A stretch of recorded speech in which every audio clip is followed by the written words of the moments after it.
village reef is their home, built on a pile of gold.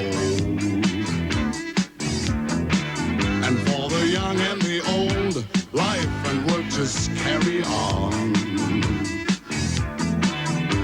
So take a good look and you'll see that they ordinary people like you and me. Feel free to come to the village reef. You'll meet the people I know and some that just come and go. And yeah, your life's not your own. Everybody knows what everybody knows. So take a good look and you'll see that they ordinary people like you and me. Feel free to come to the village reef. Teddy Harvey Walker's certainly quite a character. I'm so sorry things didn't turn out exactly as we planned. Well, it was quite an unusual evening, wasn't it? I only hope they've got money.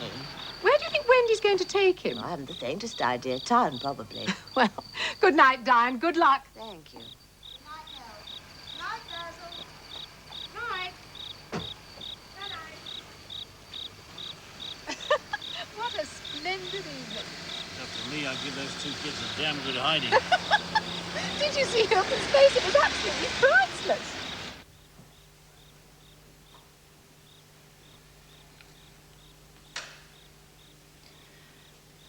Well, what do we do now? I suppose I'll have to drop Sir Noel a line. What'll you say? I'll tell him it's a pleasure having Teddy here. We did everything possible to make his stay enjoyable. And how do you explain that our daughter has dragged him off, destination unknown? Tell him the truth, that they behave like a couple of school kids. You can't say that. Spoiled brats. You know what Lady Sarah's like. I suppose she thinks the sun shines out of his... Hilton. Perhaps it would be best just to sit tight and hope it'll all blow over. What if he writes and tells his parents he was insulted while staying in our house? By his hostess and her guests? Well, if Teddy's stupid enough to allow Wendy to convince him of that... It'll be a pretty poor reflection on us. Don't suppose Teddy would have minded anyway. What if head office gets wind of it? Oh, damn head office. Don't suppose Teddy and Sir Noel communicate at all. Can't count on it.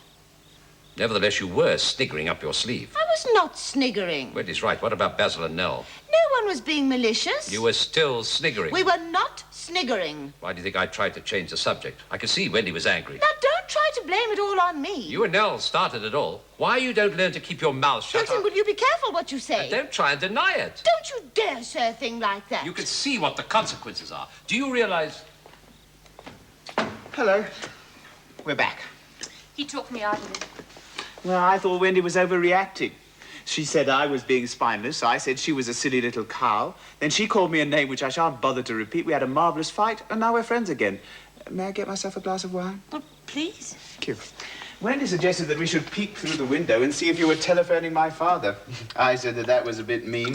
And anyway, I was quite certain that you wouldn't do anything so rash. And I was right, wasn't I? Yes, of course. You see, Wendy? No, we knew reason would prevail. May I top your glass up? Oh, thank you. I'm terribly sorry that we ruined your party. I presume all the guests have run for cover.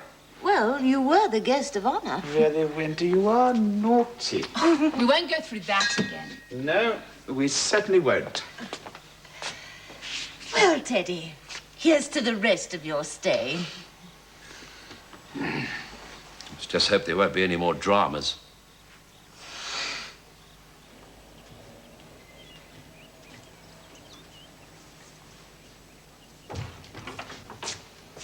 Oh, good morning, Mr. Van Veek. Bright and early. Early? I've been underground already. I was up at 5 o'clock. Oh, I mean, early for the meeting. Let me help you. What's the occasion? Oh, nothing special. The flowers brighten up a room, that's all. Oh, I thought it might be Mr. McRae's birthday. Oh, no, that's July the 30th.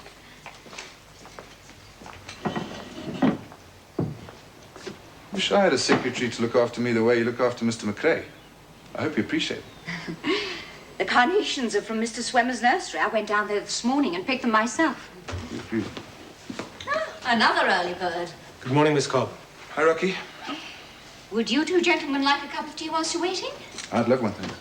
Dr. Oxford? No, thanks. I've just had breakfast. Mr. Van Beek's been up since 5 o'clock. He's been down the mine already.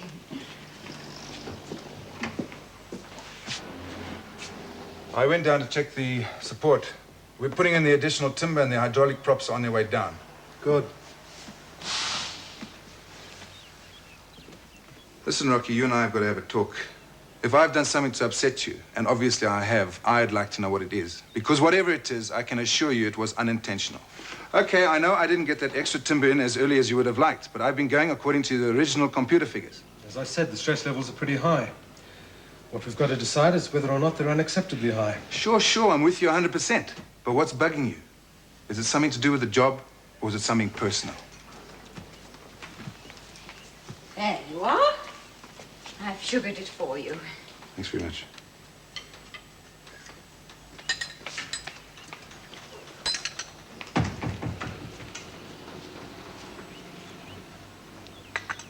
So what's the story? Rocky, we're two adult men. Surely we can sort this out between ourselves. Look, if you feel I've been treading on your toes in any way... Crisis is over. Teddy and Wendy came back. Apparently he talked her out of it, so she didn't drag him off after all. Nell phoned Diana this morning and got the whole story. A close shave for the boss, eh? Can you imagine anything more embarrassing? The son of the London chairman. What's up? We were just discussing the stress levels in the Esmeralda area. No wonder you look so unhappy. Sorry I'm late. I was going to drop young Harvey walk off to the reduction works. I waited a half hour for him and found he was still fast asleep. Well, from one crisis to another. Incidentally, those two youngsters came back last night, 15 minutes after you all left. We just heard. I haven't got enough problems. Well, Rocky, I've read your report, and quite frankly, I'm dismayed. If your conclusions are correct, we have to seriously consider pulling those men out of there and abandoning the shaft pillar. Goodness, have you read Rocky's report? Yeah, I read the reports and I've just been down there. Excuse me, will you? We're increasing the timber support by an additional 30%. If you don't mind, I'm moving these flowers right over here. And I also spoke to McInnes and Dixon. They're not unduly concerned. That's because they don't know what we know. They know their jobs, though. They're both experienced miners. This is the computer data and Dr. Roxborough's original report. Thank you. That should make interesting reading. Those flowers are very attractive, but if you don't mind, I'd rather not have them on my desk. Oh. My original recommendation was that we should stope in towards... I'm sorry, Basil. Go ahead. My original recommendation, and incidentally it's on the record, was that we should stope in towards the shaft from the side of the pillar and then across to the dike. Well, the trouble we're in now is exactly what I anticipated. As we all know, you disagreed with the stoping procedure we finally adopted. Reminding us now isn't going to solve anything. That decision was taken on the best available evidence at the time. If circumstances have changed, we need to know how much they've changed and what the implications are. Rocky, go ahead. Well, at the risk of oversimplification, it now seems that if the weight of the pillar doesn't crush the support, the whole thing could slip sideways. Hello, darling. Isn't the weather absolutely beautiful at this time of the year? Lovely for swimming. Unreal. Have you seen the summer house? It's absolutely covered with bougainvillea. Chekhov would have loved this setting. I can just imagine Moreno sitting by the samovar over there and Telegan returning from his walk with Sonia and Helen. Even the light's different. It's sort of subtle, filtered. Special effects for the general manager. But over there, where the real world begins, it's all hard and brassy. Like a blinding searchlight focused on the ugly things. Like those rows and rows of little houses. Oh, they're an eyesore. But Mr. Swemmer's going to plant a row of trees and then we can't see them. Out of sight, out of mind. And the smoke, when the wind blows from that direction, it's quite unbearable. Surely you can make Dad blow it the other way. He has such influence. Sometimes I find your facetiousness a little trying. People don't live like this anymore. It's part of the reward for doing a highly skilled and responsible job. Yeah, swimming pool, tennis court, 2 acres of lawn. I wonder what they think when they look over here. Those people in those pitiful houses. I suppose by their standards it is a little grand. But I'm not ashamed. It also happens to be very gracious and very civilized. And you can always plant more trees and block out reality. What bliss it is to be no longer young. and burdened with a sense of guilt. Come on, Teddy. Let's go and find Uncle Vanya. Tension? I could feel it in the air. You could have cut it with a knife. But Mr. Van Wyk and Dr. Roxburgh are very good friends. Well, they aren't at the moment. Are you sure you're not imagining this? Mr. McCrae, do you really think I'd be so ill-advised as to pass on such information if I wasn't sure of my facts? No, I don't, but what you tell me really disturbs me. I must say I didn't notice anything. Ah, that's because you're a Leo and I'm a Pisces. What? Leos are strong-willed, single-minded and self-centered. They have a lot of charisma and are born leaders. But they aren't very receptive to auras and atmospheres. No wonder you didn't realize those two young men were having a tiff. You really expect me to believe all that stuff? The moment I met you, I said, a typical Leo. They're born actors, you see. They like to be the center of attention. But they have a very good balance between head and heart. The one doesn't overrule the other. You mean to tell me just by looking at me, you could tell I was a Leo? Well, to be honest, no. I took the trouble to find out before I came for the interview. I mean, imagine if I discovered too late that you were a Scorpio. But Leo and Pisces, that's perfectly all right, isn't it? An Aquarius would have been ideal. Oh, I knew we'd have our ups and downs, but that in the long run, everything will be hunky-dory.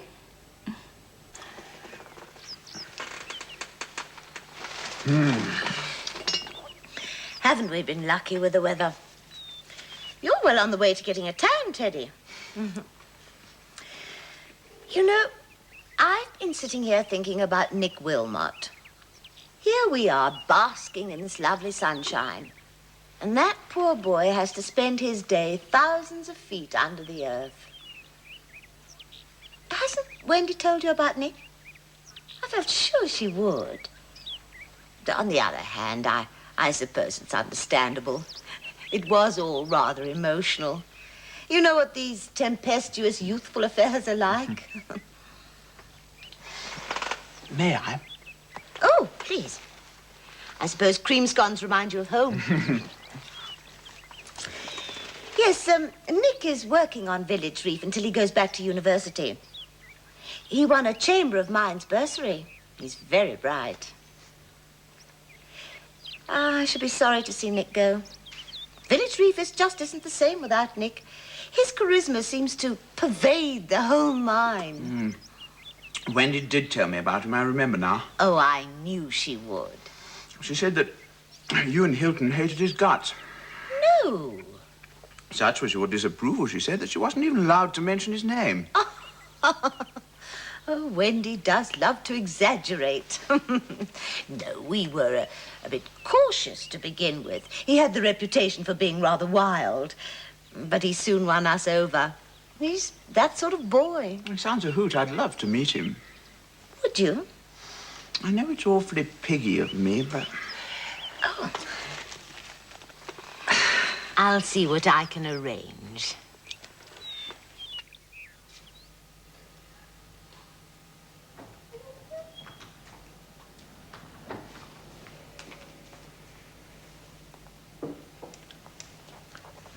Pisces, eh?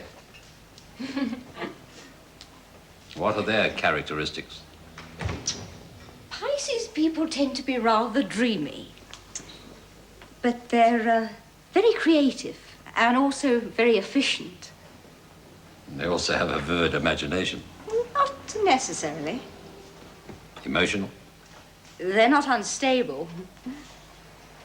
They tend to rely rather heavily on feelings and intuition. They're very sensitive people. And they need a lot of affection.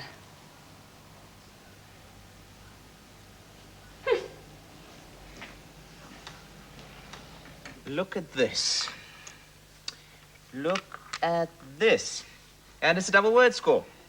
Onyx, wow. Onyx. 28 points, come on. That's a sort of antelope, isn't it? No, it's a sort of quartz with layers of different colours in it. You see what a university education can do for you. Hasn't improved your Scrabble. You're coming last with 48. Teddy is more than double that. Teddy is a literary genius. It helps. There must be something I can do with that X. So how are you enjoying your stay in Village Reef, Teddy? Oh, it's so relaxing. I'm in danger of developing a guilt complex. Oh, you mustn't do that. There you are. Pox. It's in the dictionary. Your turn, Nick. Yeah. Teddy's been underground. He's watched the tribal dancing and seen gold being poured. He came here to imbibe the atmosphere. Yes. And I must say he hasn't done too badly. He's visited the old workings and even visited our living museum. The Mine Bar? Well, only once, very briefly. Well, then you haven't even started to imbibe the atmosphere of Village Reef. Nick, everybody's waiting. You know, a particularly interesting item is the human version of the coelacanth. You know, a living fossil that has amazed the whole scientific world. It's called, Chiselavaskachny. Nick! I'm thinking, girl, this requires concentration. And an ability to spell. Well, would you like to meet him? No, he would not. How do you know that, darling? Well, what other than a repertoire of feeble jokes has Cheeser got to offer? Oh, please. Cheesy is to Village Reef what a beef eater is to the Tower of London. An institution. Not to be missed. She sounds fascinating. Then, of course, there's always Connie. Oh, Connie. You can't come to Village Reef without meeting Connie. What are you And, two up to? There's also Arthur Ellis, the original Colonel Blimp. Alf Doig, our very own Yes. Sherlock Holmes. No, he got sent on for shooting somebody. So he did. Yeah. So he did. Not to mention Mossy van der Merwe, Wally Bradford, Ted Dixon, Sweet Pea Swemmer, a whole host of colourful, never-to-be-forgotten characters. All just waiting to be met. I can't wait. Well, when would you like to discover the real Village Reef? Any time that's convenient to you. Well, how about lunch tomorrow? Take it from there. Delighted. I think you should smarten up a bit. Who's coming? The son of Sir Noel Harvey Walker. You're joking. Wait and see if I'm joking. You better had be joking. Why doesn't somebody tell me about these things? It was a rush job. Fortunately, I was here to get everything ready. This your VIP? Good afternoon, sir. Can I help you? I understand a table has been booked in the name of Mr. Wilmot. Ah, of course. Table 14. This way, please. Thank you.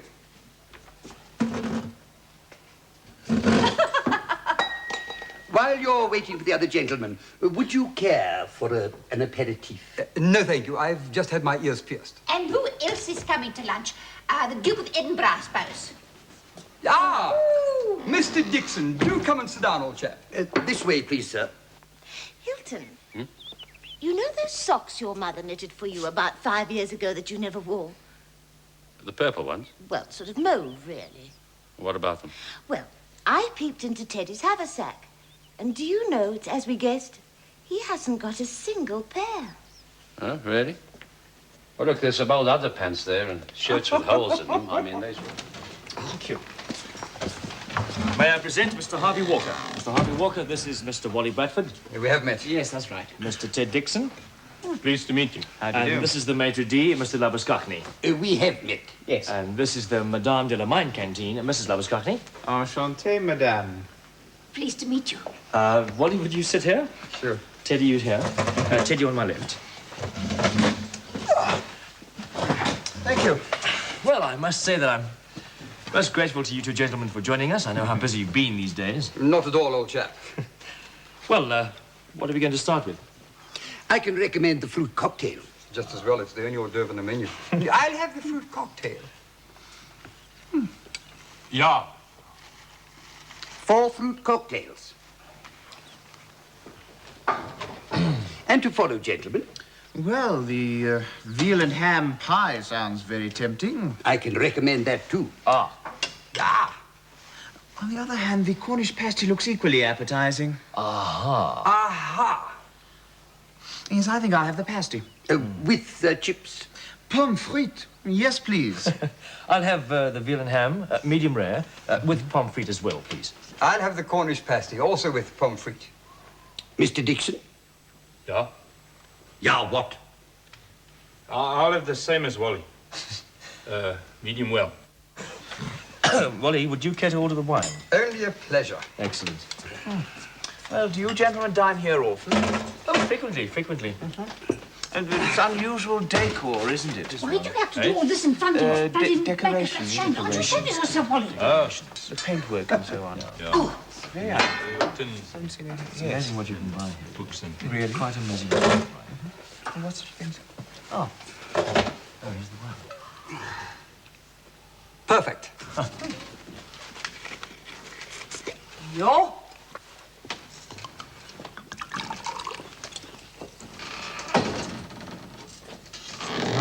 Nice. I know how he's getting on with Nick. Bit late for second thoughts now. You jollied the whole thing along. What do you suppose Nick had in mind? Oh, he'll strut around the mine in the reflected glory of the chairman's son, parade him in the bar and give the boys a giggle. Nick would never do a thing like that. Mom, look, I'm not quite sure what's behind all this, but whatever it isn't going to work. Teddy knows exactly where I stand with Nick. He knows he's no threat to our relationship. It's not that sort of relationship. What sort of relationship? We have the same vibes. I mean, we both come from excessively comfortable backgrounds. We've both had everything materialism has to offer. And we're both looking in new directions. For someone who's turned his back on materialism, he seems to be enduring our way of life with considerable fortitude. 6 hours a day at the swimming pool must be absolute torture. No, I think they're very nice. There's a bit of... Have you, mushrooms. Try this intriguing little sauce. But I'll take some. It's a speciality of the house, you know. Fantastic stuff. I must say, these pommes frites are exceptional. My compliments to the chef. Nick? Yeah, thank you very much. Yeah, that's good stuff, isn't it? Thank you, Mr. Lovestock. Very good stuff. I say the sauce is so good. Have you ladies reserved the table for lunch? If not, I must ask you to leave. What? Yeah, Not very hot. I have. And this is it. Skype. Mr. Harvey Walker, Mrs. Dixon. Oh, hello. How do you do? Delicious meal.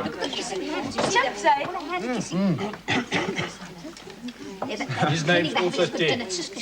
Teddy. Par excellence. No, lekker. Oh, look, they see they eat all the chips. On the chip, I should like to propose a toast to our distinguished guest. It is indeed a privilege and a pleasure to have him in the throbbing heart of Village Reef. Well, to Mr. Teddy Harvey Walker, good health. Good health.